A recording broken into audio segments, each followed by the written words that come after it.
kalayaan, kapayapaan, pagbabago. Iyon lang naman ang gusto namin. Mahirap ba iyong unawain?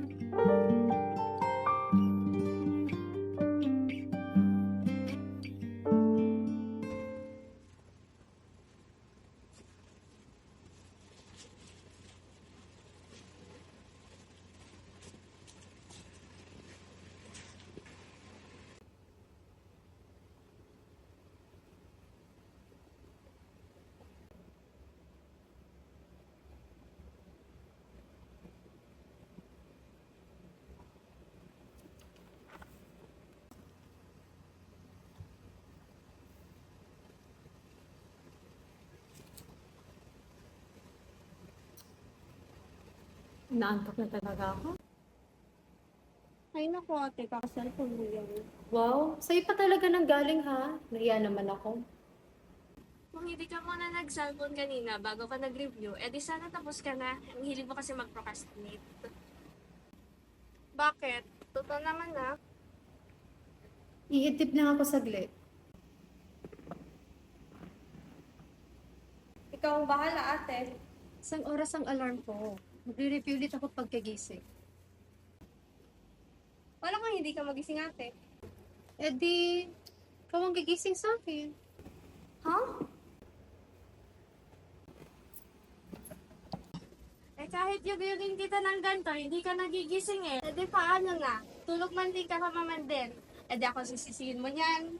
Ayaw ko nga. Ang ingay mo. Magigising ako niyan, huwag kang mag-alala.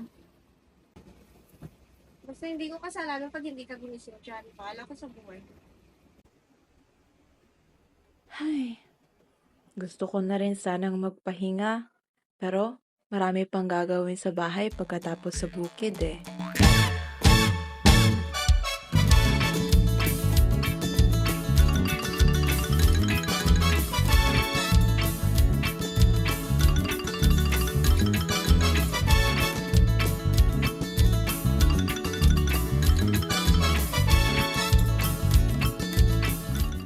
Mariang!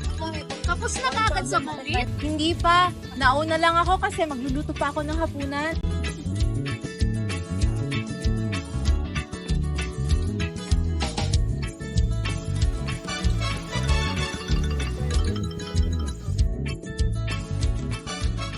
Tia! Paano ko, Tia? Awan ka ng Diyos, Iha. Ano yung dala mo? Ito po, sigarilyas. Iluluto ko po para sa hapunan namin mamaya. Bay kay sipag naman ng bata. Ang manong nandoon pa? Ay, opo. Nasa bukid pa po at naiwan si Itay. O siya, kay mauna na at ikakamoy magluluto pa ng inyong kapunan. Sige po, Tia. Una na ako. Tere, mauna na ako ha. Sige, bukas ulit ha. Sige. Mukha naman kaming masaya at kontento, no? Pero syempre, hindi yun ang totoo.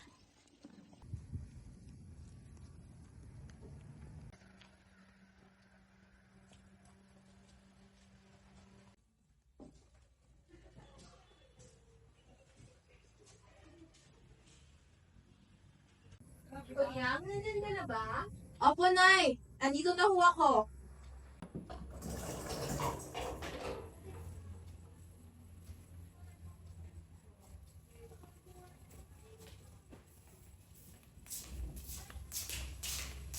Ngunit magluto tayo bago pa dumating ang iyong Itay.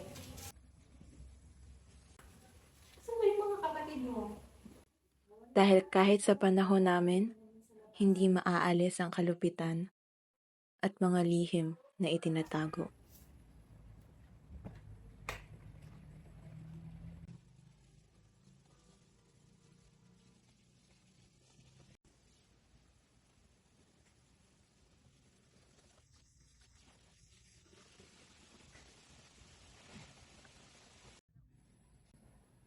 Orya!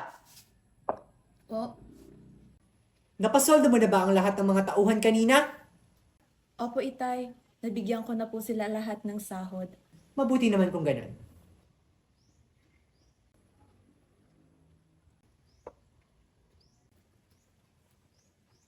Salabi! Ano ba yung mga mata mo? Hindi ko maipinta ang mukha mo!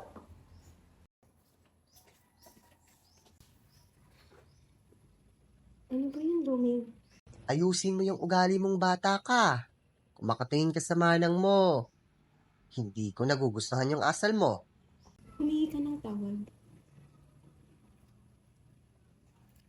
Patawad po. Hindi na po mauulit.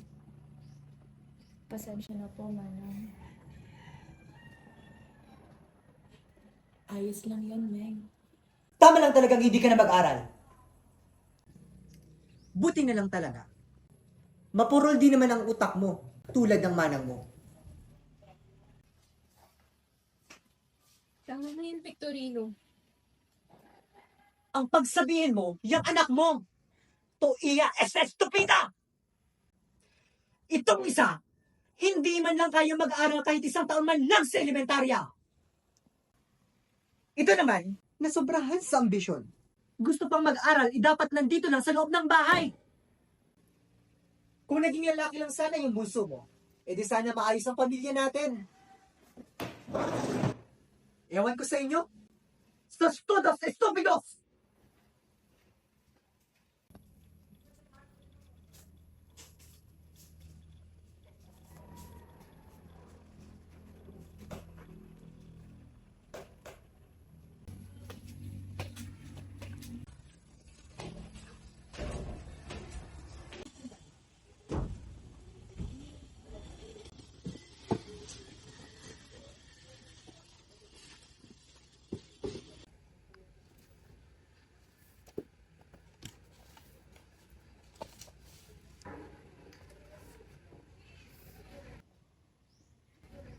Kaya ba?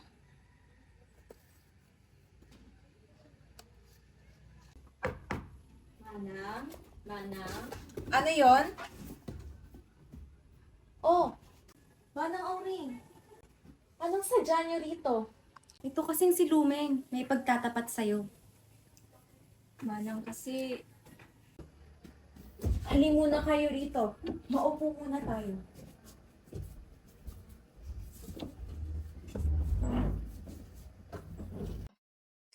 Ano ba yun, Meng? Sabihin mo na sa akin. Ikaw kasi, Meng, kung ano namang hinahawakan mo. Sige na, sabihin mo na sa manang mo. Hindi naman yun aawayan eh. Manang kasi, kanina habang naglilinis ako ng bahay, habang kasi bukid kayo ni Tay, aksidente ko pong... Ano yun? Aksidente ko pong nakita yung kahon niyo. Pasensya na po talaga, Manang. Hindi ko po talaga sinasadya. Kaya ba ganun ka nalang makatitig sa akin kanina sa hapag? Yun ba ang bumabagabag sa'yo? Natatakot ako, Manang. Baka mahuli ka ni Tay. Hindi ito malalaman ng itay kung walang magsasabi sa kanya. Hindi ako magsasabi. Ikaw ba, Lumeng? Siyempre, hindi rin ako. Hindi kita isusundan, Manang. Pangako. Pangako? Pangako. Pangako. Sana manatili ito sa ating tatlo, ha? Isekreto lang natin to. Manang, Wala mo rin makaturuan ng kasama sa'yo. Oo naman, tuturuan ko kayo. Marina, ibahan mo ako sa sakuyang dudumanan. Marina, daita ka man wawaraon. Tubod ka sa kuyang padaba. Dai ka maghatid ta, dai na sa imong mabaya.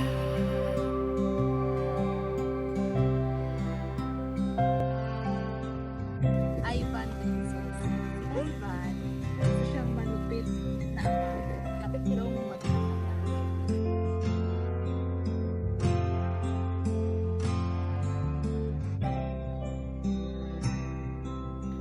Sana, ganito na lang kami lagi. Aurora, Salome, Gloria, Sis.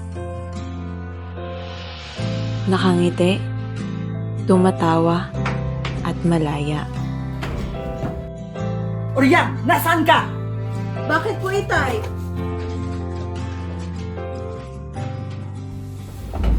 Lintik ka. Tumadre puta! May mga nagsumbong sa akin ng anak kong babae, ikaw. May mga nakakakita sa iyo nag-aaral ka sa labas tuwing tanghali. Pag pumupunta ako sa bukid. At nag-aaral ka pa talaga dito sa pamamahay ko. Hindi ba ang sabi ko sa iyo ay walang karapatan ng mga kababaihan para mag-aral sa mundong to? Kailan po kami magkakaroon ng karapatan, Itay?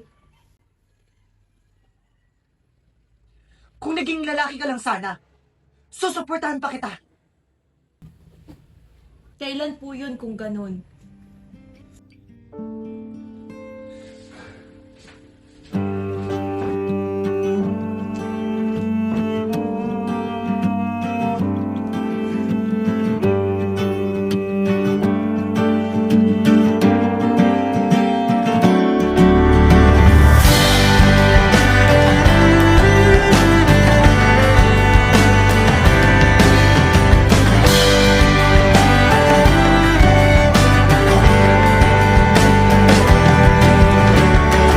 Alam niyo ba yung pakiramdam? Yung gustong gusto mo ang isang bagay. Pero hirap na hirap kang makuha yon. Alam niyo ba yung pakiramdam? Na palagi ka na lang pinagpapawalan? Gusto kong makawala. Gusto kong lumaban. Pero bakit kay hirap? Ito naman, nasobrahan sa ambisyon. Gusto pang mag-aral, dapat nandito lang sa loob ng bahay. Lintik ka. Tumadre puta!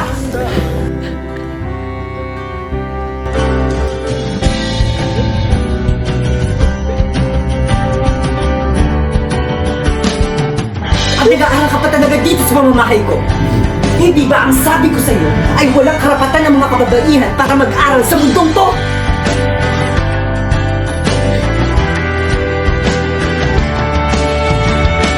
Kung naging lalaki ka lang sana, susuportahan pa kita. Sapat ba yung dahilan para kami pagbawalan? Para kami pigilan?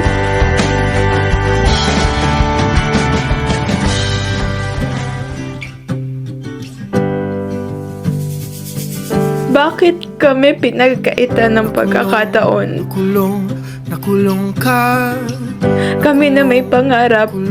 Kami na gustong matuto. Nakulong ka. May puso rin naman kami. May utak na gustong gamitin sa karunungan. Nakulong ka.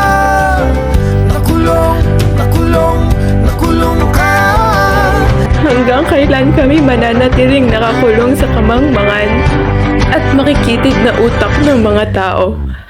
Pasarin man ang mundo. Wag ka lang susuko. Nandito lang ko.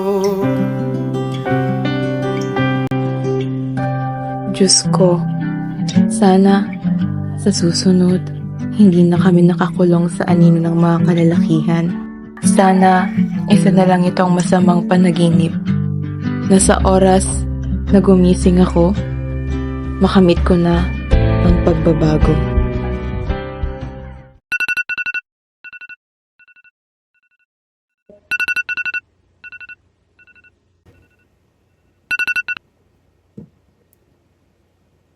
Uy, ate, gising na.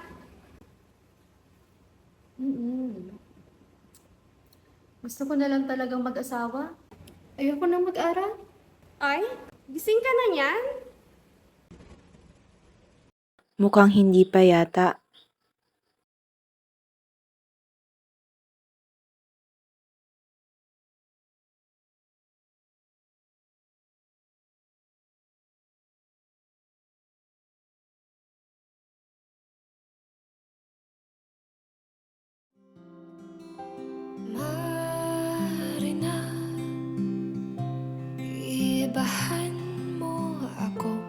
Sasakuyang dudumanan